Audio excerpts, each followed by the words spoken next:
저는 오늘 여러분들과 함께 요한복음 19장 말씀을 근거로 예수님의 네 가지 보혈이라는 제목으로 하나님 말씀 선포합니다. 한번 따라하겠습니다. 예수님의 네 가지 보혈. 저희가 방금 읽은 본문의 말씀은 예수님께서 십자가상에서 돌아가실 때의 그 모습을, 마지막 모습을 담긴 본문입니다. 예수님이 지신 십자가는 로마 당시에도 가장 극형에 처하는 사형 제도입니다. 주로 반란 세력이나 살인자, 도망한 노예들을 중징계할 때 썼던 그 살인형 틀이 바로 십자가였습니다. 로마는 이를 통해서 반란 세력에게 억제, 반란을 하면 이렇게 된다라는 걸 본보기로 보여주고, 또 도망한 노예나 살인자들에게 공포심을 유발을 줘서 사람들로 하여금 죄 지으면 큰일 나겠구나라고 하는 역효과를 주면서 그들로 하여금 이 형벌을, 극한 형벌을 처하게 했습니다. 그래서 이 십자가 형벌이라고 하는 것은 육체적인 고통과 두려움도 있지만 또 인격적으로도 굉장히, 정신적으로도 굉장히 모든 모욕적인 어떤 그런 방법, 그리고 공개적인 수치를 주는 그런 방식이 바로 이 십자가의 처형이었죠. 로마 당시에는 화형도 있었어요.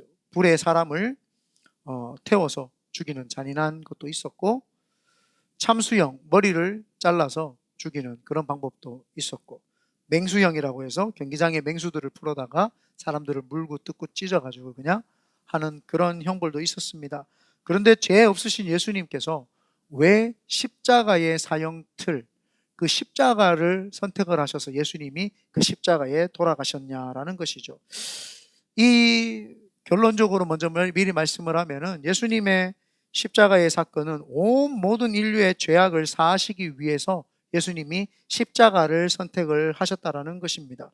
더 구체적으로 말씀을 드리면 저와 여러분이 지은 죄에 대해서 예수님이 해결하시기 위해서 십자가에서 못 박혀 돌아가셨다라는 것이죠. 이것이 바로 기독교의 진리인 줄 믿습니다. 십자가상에서 흘리신 예수님의 피가 있기에 우리들은 바로 예수님의 피를 믿음으로써 구원을 받게 됩니다. 그러므로 기독교는 피의 종교다라고 보시면 좋겠습니다. 구약의 창세기에서부터 요한계시록까지 모두가 피의 역사가 기록되어 있습니다. 물론 세상의 역사도 피의 역사라고 합니다. 세상의 역사는 자기와 또 자기 민족, 나라가 잘 되기 위해서 이기적인 마음에 다른 사람과 민족과 나라를 쳐들어가서 전쟁을 일으키고 칼과 총과 창과 화살로 그들을 죽입니다. 그래서 피를 흘려서 자신들의 유익을 채웠던 역사, 전 세계의 역사가 피의 역사라고 해도 사실은 과언이 아니죠. 전 세계적으로 전쟁이 얼마나 많이 일어났느냐, 몇천 년 동안의 전 세계적인 역사 가운데 단 전쟁을 하지 않은 횟수를 따져보니까 70년도 되지 않는다라고 이렇게 이야기를 합니다. 수천 년 가운데 계속 전쟁이 있죠. 지금도 계속 전쟁이 있잖아요. 인도와 파키스탄이 대립을 하고 있고, 한국과 북한이 대립을 하고 있고, 대만과 중국이 대립을 하죠. 우크라이나는 러시아와 전쟁을 하고 있고, 이스라엘도 팔레스타인과 전쟁을 하고 있고, 아프리카에는 많은 족속들이 계속 지금 전쟁을 하고 있습니다. 그래서 전쟁의 역사는 끊이지 않고 이어왔다. 그러나 여기에서 피를 흘린 전쟁의 역사, 피가 있었던 전쟁의 역사가 아니라 우리가 오늘 보는 피의 역사는 생명을 살리는 피의 역사인 줄 믿습니다. 그것을 예수님이 우리를 위해 대신 죽으셨기 때문에 대속의 피의 역사다, 이렇게 이야기를 합니다. 일찍이 종교개혁을 한 마틴 루터가 말하기를 빨래를 짤면 물이 나오지만 성경을 짤면은 피가 나온다라고 이렇게 이야기를 했습니다.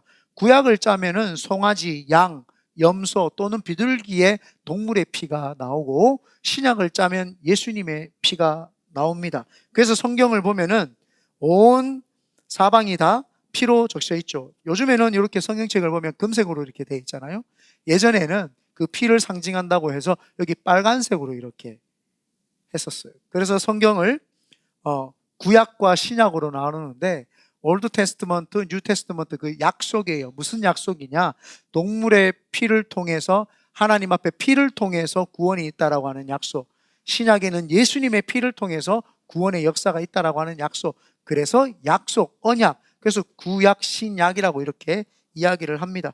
창세기에 보면은요, 하나님께서 이 천지 만물을 아름답게 창조를 했어요. 그리고 아담과 하와를 하나님의 모양과 형상대로 창조를 했죠. 그런데 아담과 하와가 두 가지의 선택이 있었어요. 영원한 생명을 주는 영생나무의 실과를 먹든지, 아니면 하나님하고 똑같이 되는 선악과를 먹든지, 이 두 가지의 거를 줬어요. 영원한 생명의 나무 실과를 먹으면은 하나님으로부터 영원한 것들이 내 속에 있기 때문에 죽지 않고 계속 영원한 생명과 은혜를 경험하고 체험을 합니다. 그런데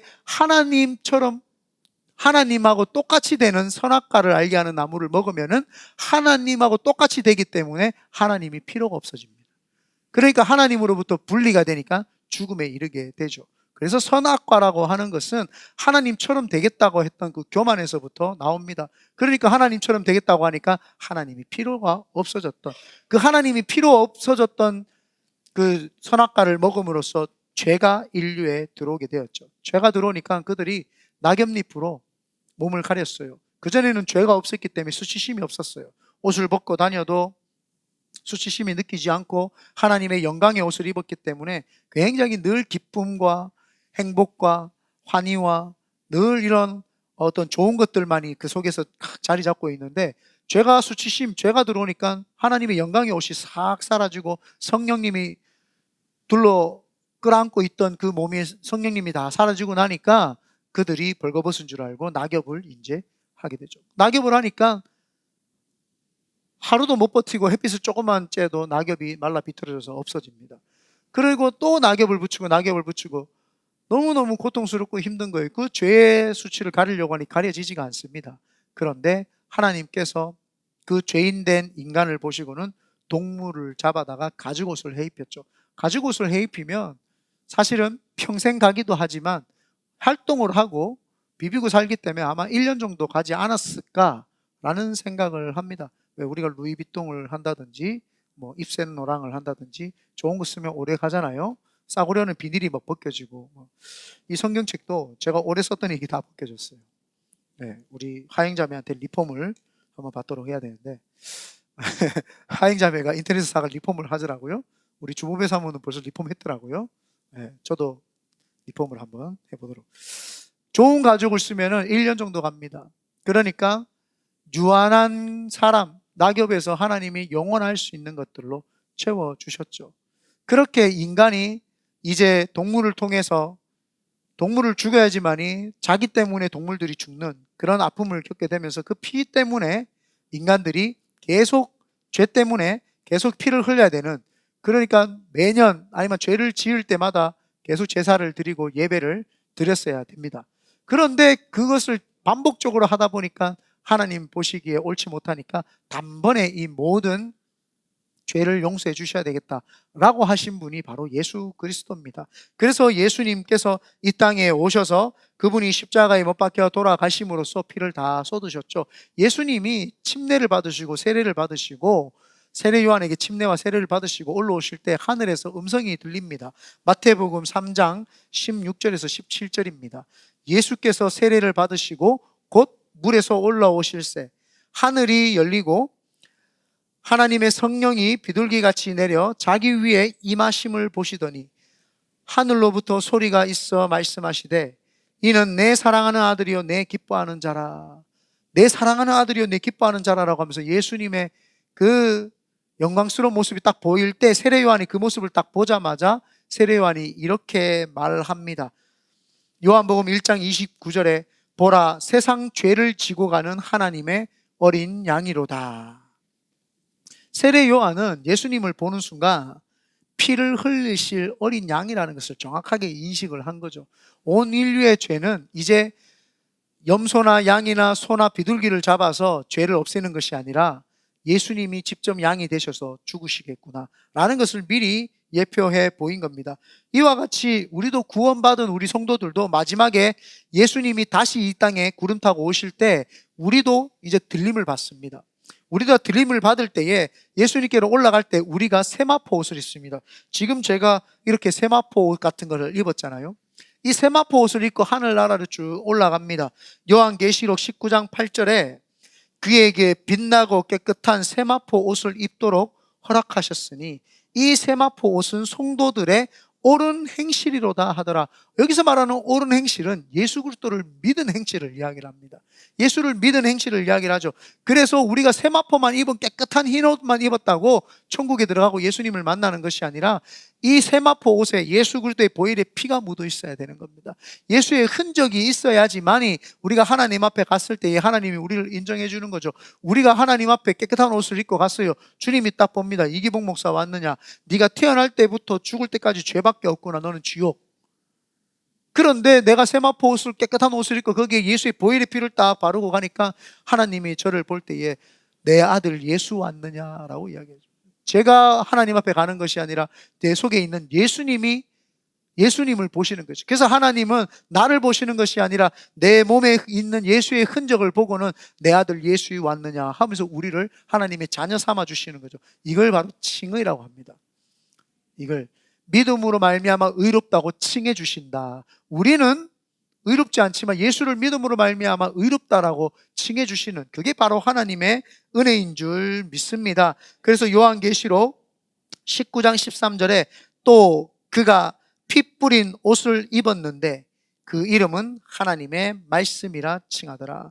우리가 피 뿌린 옷을 입었고 하나님의 말씀이 우리 속에 있어서 그때 우리가 영접하고 주님이 우리를 붙잡아 주십니다. 그러므로 오늘 예수님의 피에 대해서 알아볼 때에 놀라운 은혜가 넘치시기를 예수님의 이름으로 축원드립니다. 이제 시작입니다. 끝이 아니었습니다. 놀라지 마십시오. 오늘은 또 4단락까지 있습니다. 그러나 설교가 그렇게 길지 않으니까 오늘 피에 집중하시면서 보기를 바랍니다. 4가지의 피를 이야기를 할 텐데 첫 번째 피입니다. 예수님의 흘리신 첫 번째 보혈은 겟세마네 동산에서의 흘리신 보혈의 피입니다. 예수님께서 이제 십자가로 가시기 전에 마지막으로 기도하셨던 장소가 겟세마네 동산입니다. 감람산이라고도 이야기를 하는데 지난번에 제가 한번 말씀을 드렸는데 성지순례 가니까 겟세마네 왜 감람산이라고 하느냐, 거기에 감람나무, 올리브나무가 많습니다. 그래서 감람유, 올리브유가 많아서 감람산, 겟세마네라고 이야기를 하는데 거기에서 예수님께서 기도하실 때에, 마지막에 기도하실 때에 땀방울이 핏방울이 되도록 기도를 하셨어요. 얼마나 기도를 격렬하게 하셨으면 땀이 흘릴 정도입니까? 그 저녁에. 원래 팔레스타인 지방에서는 저녁에 조금 서늘해요. 조금 춥습니다. 우리 여기 지역하고 조금 비슷하죠. 근데 땀방울이 될 만큼 기도를 했다는 것은 얼마만큼 주님이 격렬하게 기도를 하셨고 얼마만큼 에너지를 쏟으시면서 집중하시면서 기도하셨는지를 알죠. 그 땀방울이 핏방울이 같이 되었다고 합니다. 누가복음 22장 44절이죠.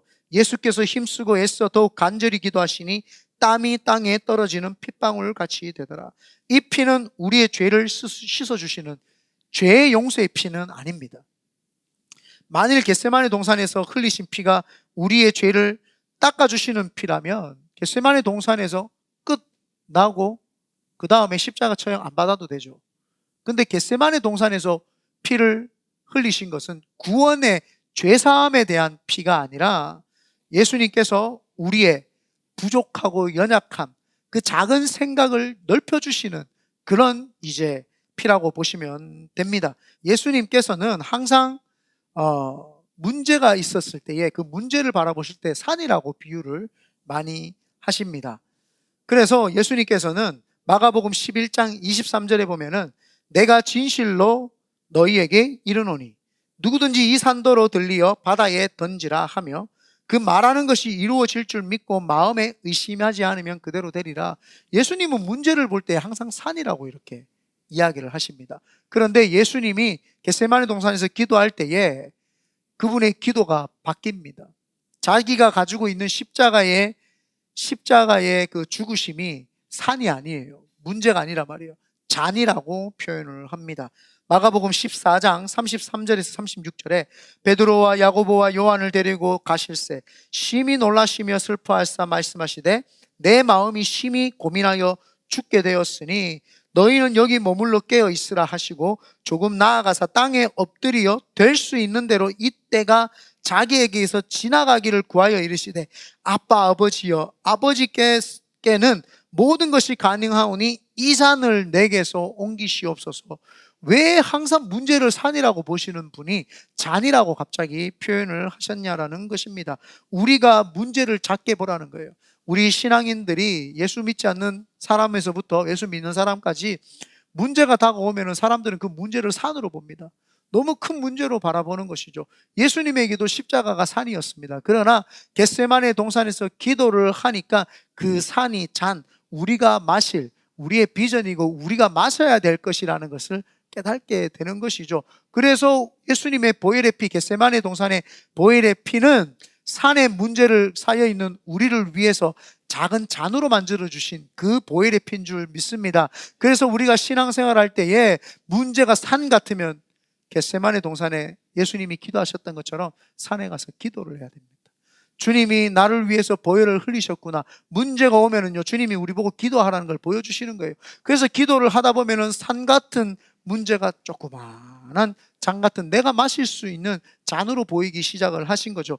그래서 겟세마네 동산에서의 기도는 우리에게 주님이 허락하신, 문제를 크게 보는 우리에게 문제가 아니라 예수님을 크게 볼 수 있는, 하나님을 크게 볼 수 있는, 성령님을 크게 볼 수 있는 눈을 주시는 그거인 줄 믿습니다. 또 겟세마네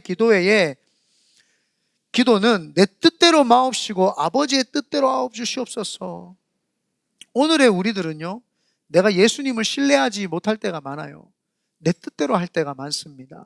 그래서 겟세마네 동산에 땀방울이 핏방울이 된 그 보혈은 내 뜻이 아니라 주님 뜻에 맡기는 것을 보는 것이죠.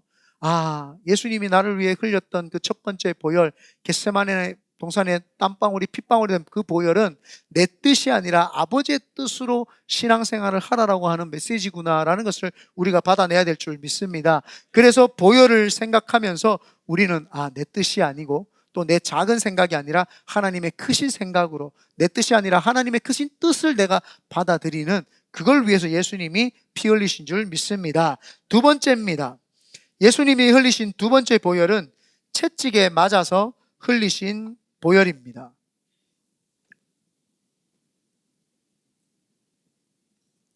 예수님은 채찍을 맞으실 때 3시간 정도 맞으셨어요.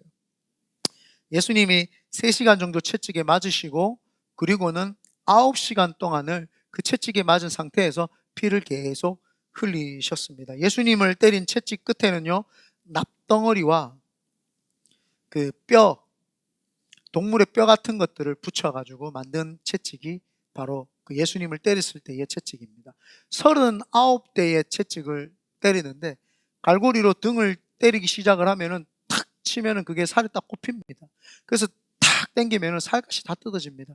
여러분, 한 차례만 맞아도요, 온 등의 여러 군데에 그 뼈와 납조각 때문에 살갗이 뜯어져 나가죠. 근데 39대를 맞았다 생각해 보십시오. 등과 엉덩이 부분까지요, 온 살갗이 거의 너덜너덜할 정도로 그렇게 다 아마 뜯어졌을 것입니다. 그래서 예수님의 등, 허리는 거의 밭고랑처럼, 밭을 갈 때의 그 고랑과 이랑과 고랑처럼 그렇게 움푹 패여 있었다라는 거죠. 피가 줄줄 흘러내렸을 겁니다. 이 예수님이 채찍에 맞아 흘리신 피를 이사야는 이렇게 이야기를 합니다. 이사야서 53장 5절에 그가 찔림은 우리의 허물 때문이요 그가 상함은 우리의 죄악 때문이라. 그가 징계를 받음으로 우리는 평화를 누리고 그가 채찍에 맞음으로 우리는 나음을 입었도다. 그러므로 우리 주님께서 채찍에 맞아 흘리신 보혈은 우리에게 신유, 치료를 주시기 위해서 그분이 채찍에 맞으신 줄 믿습니다. 그래서 여러분, 아프실 때마다 예수님을 생각을 해야 돼요. 예수님이 채찍에 맞으신 그 장면, 그 두 번째 보혈을 생각을 하면서 예수님이 맞으신 이유가 나 때문이구나. 내가 질병에 의해서 내 질병을 치유해 주시기 위해서 주님이 그렇게 채찍이 맞으셨구나. 그래서 여러분, 질병이 오면은 거기에 쌓여가지고 질병에 눌리지 마시길 바랍니다. 내가 주님의 은혜 가운데 치료 받을 수 있다, 힘낼 수 있다, 주님이 나와 함께 하신다, 이렇게 마음 먹고 치료가 있는 줄 믿습니다. 텍사스에 레리리 목사님이라는 분이 계십니다. 텍사스 락월의 반석교회라고 해서 철치 온도 락이라고 하는 교회를 설립하신 분인데 13명으로 시작을 해서 11,000명 이상의 되는 대형 교회로 이제 성장을 했죠. 대형 교회라고 자랑을 하기 위해서 했던 것이 아니라 그분이 39살 때 갑자기 귀가 들리지 않아서 병원에 가게 됩니다. 그래서 병원에 가서 의사에게 이야기를 했더니 당신이 이거 빨리 치료하지 않으면은 이제 아예 귀머거리가 될 수 있다라는 진단을 받습니다. 그래서 저녁에 잠을 자는데 새벽 2시쯤에 깨어서 사람들 다 자고 고요한데 하나님의 음성이 갑자기 들립니다. 레리리야, 나가서 복음을 전해라. 내가 네 귀를 고쳐주겠다 라고 하는 음성이 들립니다. 그때 레리리가 이렇게 이야기를 합니다. 주님, 먼저 고쳐주시면 제가 나가서 복음을 전하겠습니다 라고 이야기를 합니다. 그랬더니 하나님께서 아니다, 네가 먼저 나가서 복음을 전하면 내가 고쳐주겠다. 아닙니다, 주님이 고쳐주시면 내가 복음을 전하겠습니다.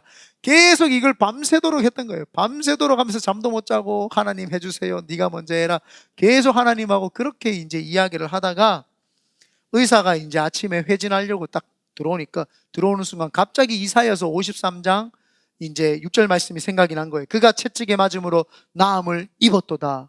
그래서 의사에게 이야기합니다. 저 퇴원해야 되겠습니다. 의사가 이야기해요. 안 됩니다. 당신 지금 치료받지 않고 나가면은 귀 이제 귀머거리가 되어서 이제는 절대 듣지 못하게 됩니다. 아닙니다. 저는 당신 의사의 말을 듣는 것이 아니라 하나님이 나한테 허락하신 하나님의 말씀을 제가 듣겠습니다 라고 하고 퇴원을 해버립니다. 그래서 퇴원을 하고 공원을 걷다가 공원에 가는데 한 사람을 만나게 되는데 그 사람에게 복음을 전합니다. 당신 예수님 믿으세요. 예수님 믿고 구원 받으세요. 그렇게 딱 말하는 순간 갑자기 귀가 팍 뚫리면서 치료함을 경험을 하게 되었습니다. 그래서 이분이 교회에 가서 간증을 하고 사람들에게 하면서 자신이 목사가 되고 목회를 하면서 지금도 그 교회가 치유 사역을 할 뿐만 아니라 레리리 인터내셔널 프레이어 미니스터리를 하고 운영을 하면서 그 교회에서 엄청난 치료 사역을 하죠. 많은 사람들이 왜 교회에서 치유 사역을 합니까? 왜 교회에서 치료되라고 하십니까? 이거 조금 이상한 거 아닙니까? 라고 이야기를 해요.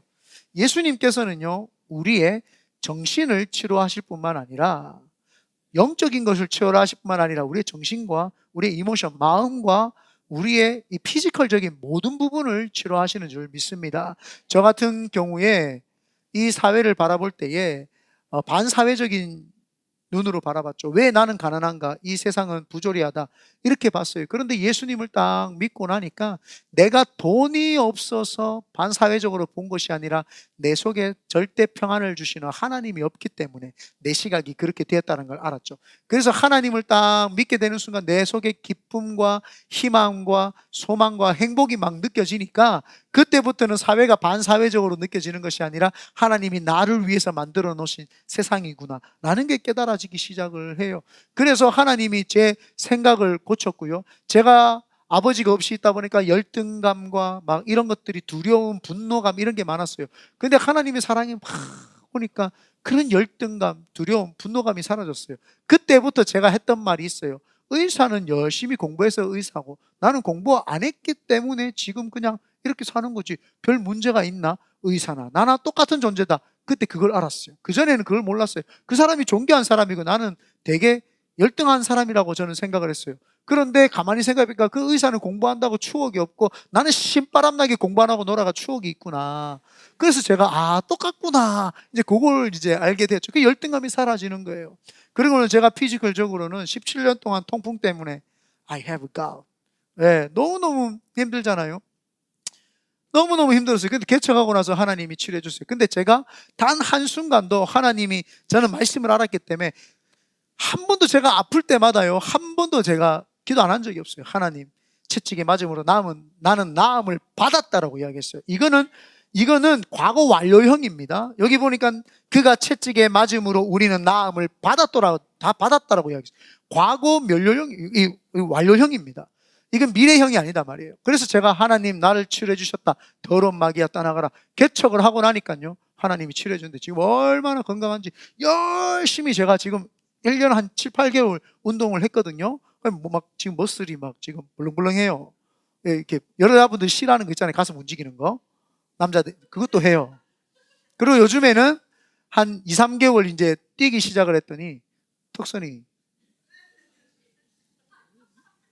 요즘 뛰기 시작을 했어요. 그래서 배가 많이 들어갔고, 살이 이제 조금씩 빠지기 시작을 합니다. 아마 내년쯤 되면은 여기 투턱도 이제 사라지고 복권까지는 아마 한 5년 정도 걸리지 않을까 그런 생각을 합니다. 그래서 하나님 저를 치료해 주셨어요. 별로 아멘이 없네요. 지몸 아니라고 계속 아파야 돼요, 목사가. 그러면 하나님 치료해 주셨어요. 그리고 제가 암 걸렸을 때 하나님 누워 있는데 너무너무 하나님 앞에서 죄송했어요. 부끄럽고 목사가 되어가지고 하나님 사랑하지 않고 하나님 일만 하고 앉아 있어가지고 제가 하나님께 많이 회개했죠. 회개하고 난 다음에 보혈을 덮어서 기도했죠. 주님, 예수 그리스도의 보혈의 피가 나를 구원시켰는데 내가 지금 죽기 위해서 나를 구원시킨 게 아니다. 그래서 제가 21번의 방사선 치료를 받아야 되는데, 여러분 따라하지 마세요. 그 믿음이 있어야 되는 거지. 막 아무나 우격다짐을 한다고 되는 건 아니에요. 그래서 제가 하나님 저를 죽이시든지 아니면 치료하셔서 하나님 저도 진짜 목사로 좀 써주시든지, 그때 하나님 제 마음에 네가 치료되어서 그 아픈 사람들의 마음을 이해하고 그들을 위해서 치료해줘라, 그런 마음이 드는 거예요. 그래서 제가 오살리 기도원에 가서 21일 동안 금식하고 기도하고 막 하면서 제가 그때 방사선 치료 안 하고 치료받았죠. 지금까지도 지금 13년인가요? 지난 지금까지도 제가 안 아프고 하나님 재발시키지 않고 이렇게 건강하게 목회하지 않습니까? 예수 그리스도께서는 치료하시는 분이신 줄 믿습니다. 그래서 두 번째 보혈, 채찍에 맞으신 그 보혈은 우리를 치료하심인 줄 믿습니다. 여러분들 힘들고 어렵고 고통 가운데 아플 수 있습니다만은 그거 예수님 과거 완료형으로 다 치료했다고 했습니다. 그렇기 때문에 주님 치료해 주십시오라고 기도하는 것이 아니라 주님이 채찍에 맞음으로 나는 치료함 받았다, 예수님의 이름 떠나가라고 그렇게 선포하기를 예수님의 이름으로 축원드립니다. 세 번째입니다. 예수님이 흘리신 세 번째 보혈은 가시면류관 쓰시면서 머리에서 피를 흘리신 것입니다. 요한복음 19장 2절에서 3절에 보니까 군인들이 가시나무로 관을 엮어 그의 머리에 씌우고 자색 옷을 입히고 앞에 가서 이르되 유대인의 왕이여 평안할지어다 하며 손으로 때리더라. 예수님 머리에 가시면류관을 씌우고 머리를 작대기로 때리고 뺨을 치고 막 이상한 옷을 입히고 막 그렇게 예수님을 조롱하고 멸시를 했어요. 그런데 특이한 것은 예수님과 함께 십자가의 양옆에 못 박혔던 강도들은, 살인 강도자들은 머리에 가시면류관을 씌우지 않았어요. 근데 왜 가시면류관을 씌웠을까? 제가 되게 묵상을 많이 하고 주석도 찾고 그 다음에 논문도 찾아봤어요. 왜 예수님이 가시면류관을 쓰셨을까? 그러다가 가시라는 단어를 찾게 되었어요. 단어를 찾아보니까 원래 아담과 하와가 에덴 동산에 하나님이 창조를 하셨을 때에는 범죄하기 이전의 세상에서는 가시가 없었어요. 그런데 그들이 죄를 범함으로 말미암아 죄의 대가로 땅이 저주를 받게 되고 땅이 저주를 받으면서 가시와 엉겅퀴를 냈다라고 성경에 기록을 하고 있더라고요. 창세기 3장 17절에서 18절입니다. 아담에게 이르시되 내가 내 아내의 말을 듣고 내가 내게 먹지 말라 한 나무의 열매를 먹었은즉 땅은 너로 말미암아 저주를 받고 너는 내 평생에 수고하여야 그 소산을 먹으리라. 땅이 내게 가시덤불과 엉겅퀴를 낼 것이니라. 이제 이 가시는 하나님의 태초에 천지를 창조하실 때 없었던 것인데 생겨난 것은 땅이 죄로 말미암아 저주를 받았고 저주받은 땅이 사람에게 찌르는 거예요. 아담과 하와가 땅을 개간을 하려고 하니까 그 사람을 찌르는 것이 가시 덩겅퀴가 된 거예요. 그러니까 사람에게 저주가 된 것이죠. 그러니까 그 저주를 예수님께서 십자가에서 가시 면류관을 쓰심으로 말미암아 그 저주를 다 끊으신 줄 믿습니다. 그래서 우리의 땅의 저주, 가난의 저주, 물질의 저주, 인간관계의 저주, 모든 저주를 예수님이 다 끊으시기 위해서 세 번째 보혈이 가시 면류관인 줄 믿습니다. 그래서 여러분 인생을 살면서 내 가정에서는 왜 이렇게 우리는 몇 대에 걸쳐서 죄가 대물림되지? 몇 대에 걸쳐서 질병이 있지? 그 반드시 예수 그리스도의 보혈의 피 가시 면류관을 생각하면서 끊으시기를 예수님의 이름으로 축원드립니다. 많은 사람들이 가족력이 있어서 질병을 생각할 때 부모님이 당뇨가 있으면 나도 당뇨 걸리겠지 하고 그거를 운명론으로 받아들입니다. 받아들이지 마시기를 바랍니다. 나는 더 운동하고 하나님 주시는 몸으로 만들어야겠다, 이렇게 생각해야 되죠. 제가 4년 전에 굉장히 가슴이 두근두근했던 시간이 있었습니다. 저희 아버지가 제가 4년 전에 41살 때 저희 아버지가 41살 때 심장마비로 돌아가셨어요. 그러다 보니까 제가 마음에 나도 가족력에 의해서 심장이 안 좋고 동맥경화가 와서 나도 죽는 거 아닌가? 라는 생각이 드는 거예요. 그런데 번뜩 이 말씀이 생각이 났어요. 내가 나사렛 예수님의 이름으로 명하노니 내 마음속에 있는 근심 걱정 불안 초조야, 내 마음속에 있는 저주야 떠나갈지어다. 우리 아버지 예수를 안 믿었고 나는 예수를 믿었다. 그러므로 나 때부터 저주는 끊어졌다. 예수 이름으로 떠나갈지어다 라고 하니까 마음이 편안한 거예요. 그러면서 우리 동훈이하고 일회를 보니까 하나님이 우리 가문에 예수를 믿게 하신 이유는 나에게도 복을 주시지만 우리 아들들에게도 복을 주시겠구나. 그렇기 때문에 나는 77세까지 살겠구나. 예. 그 이제 마음이 확 생긴 거예요. 그래서 저는 77세, 예, 7땡, 예. 7더블, 예. 저는 가장 하나님이 주신 행복하고 행운의 남자로서 딱 그때, 예. 미리 그때 여러분, 제가 77세쯤에는 언제쯤 죽을지 모르겠지만 미리 그때 그 해에는 약속을 비워 놓으시길 바랍니다. 이 목사님 이번 죽을 때 됐는데 돌아가실 때 됐는데 야 지훈아 우리 그 부활절 설교 빨리 찾아라. 그때 그 장례식장에 틀으라고 했다. 빨리 미리 다 준비하기를 바랍니다. 왜 하면 안 하세요? 내가 바라는데 왜 하면 안 하세요? 네. 근데 저는 하나님이 주시는 그 마음 사명 다 하고 가면 돼요. 이 땅에서 올해 다른 분도 오래도 사십시오. 이게 제 거니까 제가 다른 분들 빨리 죽으란 말이 아니라 제가 그 바람이라는 거죠. 그래서 주님이 이 가시 영건키를 주신 거는 저주를 다 끊어버리라는 겁니다. 여러분 가정 가운데 질병의 저주가 내려오고 있습니까? 끊어버리길 바랍니다. 여러분 가정 가운데 불신, 예수를 믿지 않는 게 있습니까? 끊어버리길 바랍니다. 여러분 가정 가운데 가난의 저주가 있습니까? 당장 여러분 대해서 다 끊어내시기를 예수님의 이름 축원드립니다. 우리 자녀들, 여러분 가정 가운데 머리 안 좋은 부모님 계십니까? 여러분이 끊어버리길 바랍니다. 아멘. 여러분 팍 끊어버리길 바랍니다. 네. 그래서 여러분들은 세계적으로 쓰임 받기를 바랍니다. 그래서 제가 전도사 때 우리 학생들을 위해서 기도를 해주고 싶은데 무슨 기도를 해야 되지? 라고 생각을 하다가 만들어낸 기도가 제가 마지막에 기도하는 그 기도입니다. 하나님, 이 자녀들에게 지혜를 주십시오. 세계적인 정치, 지도자, 과학자, 의학 박사, 법관들, 예술가들, 예능인들, 사업가들, 주혜종들, 선교사들. 제가 그때 이게 26살 때 우리 청년들을 모아놓고 하는데, 청년들이랑 고등학생, 중학생들을 모아놓고 근데 기도를 막 해주고 싶은데 하나님이 있는 막 복을 막 주고 싶은데 막 안 되는 거예요. 그래서 제가 그때 이 기도를 만들어가지고 그때부터 막 선포하기 시작을 했죠. 그래서 제가 축복해주고 많이 했던 사람들 중에 의학 박사들, 법관들도 나오고 많이 나왔습니다. 그래서 여기에서도 하나님 세계적인 인물 나오게 될 줄 믿습니다.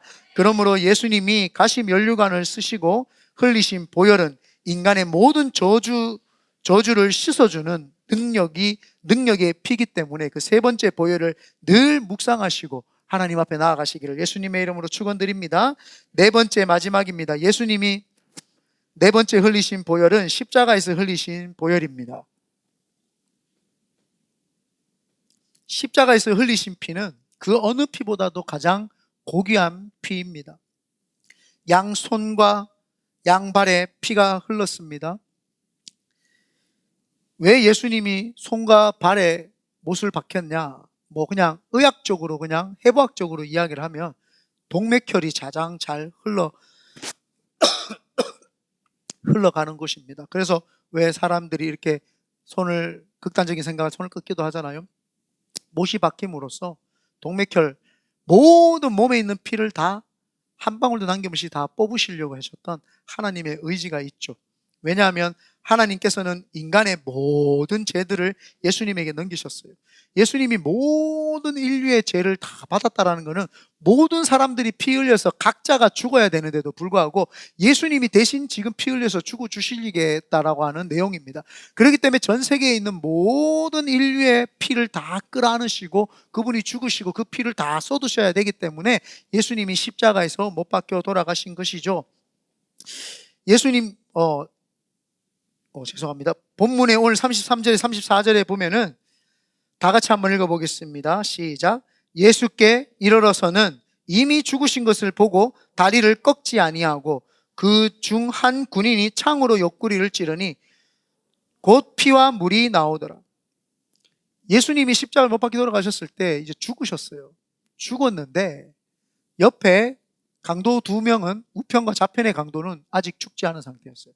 그러니까 그들을 죽이기 위해서 마지막으로 골수를 부러뜨려가지고, 무릎을 부러뜨려서 골수에서 나오는 모든 피를 다 흘러내게 하기 위해서, 죽게 하기 위해서 무릎을 쳐서 무릎을 부러뜨려가지고 죽였습니다. 그런데 예수님께 와서 보니까 예수님은 벌써 돌아가셨어요. 돌아가시니까 로마 군인 한 명이 예수님의 무릎을 부러뜨리지 않고 긴 창을 가져다가 예수님 옆구리를 쿡 찌릅니다. 왜 그렇게 예수님의 옆구리를 찔렀는지는 사실은 성경의 말씀을 이루려고 했던 것 이외에는 어떤 해석이 안 됩니다. 36절인데 오늘 요거는 일부의 베트 제가 읽지 않았는데 제가 읽어드립니다. 이 일이 일어난 것은 그 뼈가 하나도 꺾이지 아니하리라 한 성경을 응하게 하려 하심이니라. 뼈는 하나님이 있는 그대로 놔두시고 옆구리에 창을 찌르게 허락하신 것은 성경의 말씀을 응하게 하려고 하셨던 것이죠.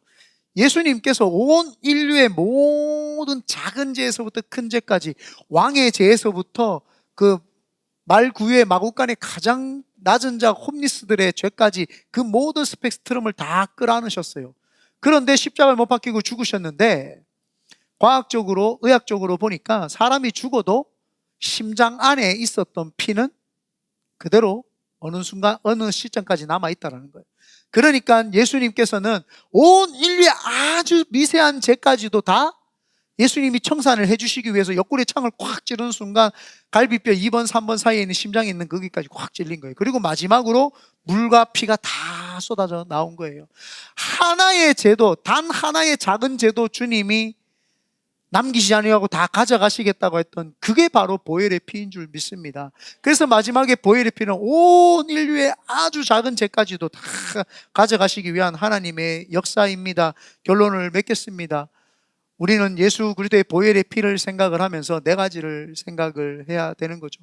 그분이 기도하시면서 땀방울이 핏방울이 된 것은 우리가 이 세상에 있는 많은 문제들이 올 때에 그 문제를 바라보지 말고 예수 그리스도의 보혈을 보고 문제를 작게 보라는, 그리고 기도함으로써 문제를 작게 보라고 하는 하나님의 메시지이고, 그분이 채찍에 맞으신 이유는 우리의 육신의 질병을 치료해 주시기 위함이기 때문에 너희들 아프지 말라는 거예요. 아프지 말고 끊임없이 기도를 하라는 게, 나을 때까지 기도해서 주님 치료해 주실 때까지 기도를 하라는 겁니다. 그리고는 가시 면류관은 우리가 가졌던 인류의 저주, 첫 아담과 하와가 죄 지었을 때부터 왔던 저주가, 가난의 저주, 질병의 저주, 모든 저주들을 끊어내라고 하시는 주님의 메시지, 그리고 십자가를 통해서 마지막 온 인류의 많은 죄, 큰 죄부터 작은 죄까지 다 내가 구원했다고 하는 그 보혈을 까먹지 마시고 늘 마음에 새기시기를 예수님의 이름으로 축원드립니다.